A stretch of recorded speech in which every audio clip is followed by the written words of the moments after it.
আসসালামু আলাইকুম বন্ধুরা, আবারও তোমাদের জন্য নিয়ে আসলাম নতুন আরো একটি ভিডিও।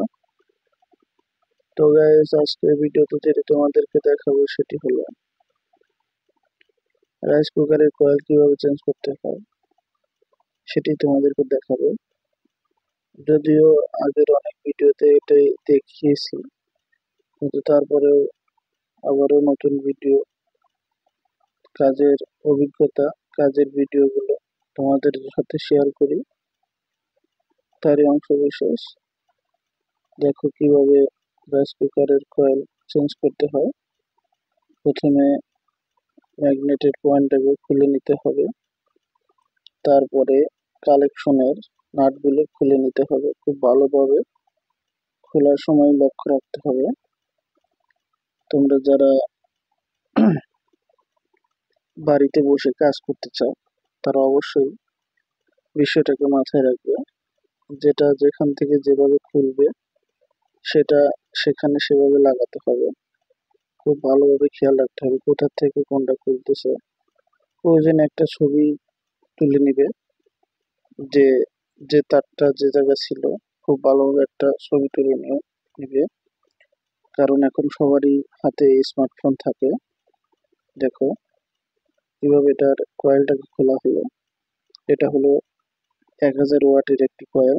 দেখো কয়েলটা বাঁকা হয়ে গেছে, ম্যাগনেটটা খোলা হচ্ছে।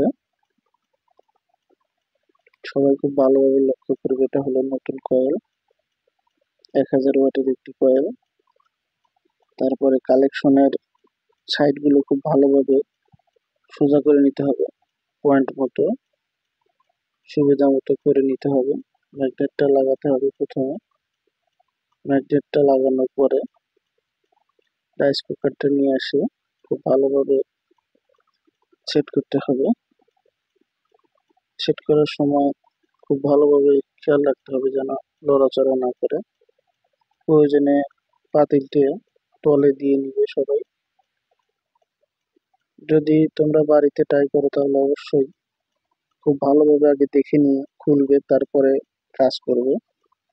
নয়তো একটা তার যদি এদিক সেদিক ওদিক হয়ে যায় তাহলে কিন্তু একটি দুর্ঘটনা ঘটতে সময় লাগে না। একটি দুর্ঘটনা সারা জীবনের কান্না। খুব ভালোভাবে খেয়াল রাখতে হবে কোথা থেকে কি খোলা হচ্ছে, আবার ঠিক সেই জায়গা মতো লাগাতে হবে।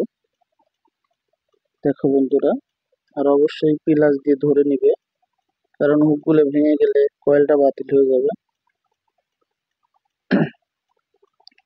তো বন্ধুরা, নতুন নতুন ভিডিও পেতে চাইলে অবশ্যই চ্যানেলটিকে সাবস্ক্রাইব করে দিবে। আর কাজের ভিডিওগুলো যদি ভালো লাগে অবশ্যই একটি লাইক দিবে।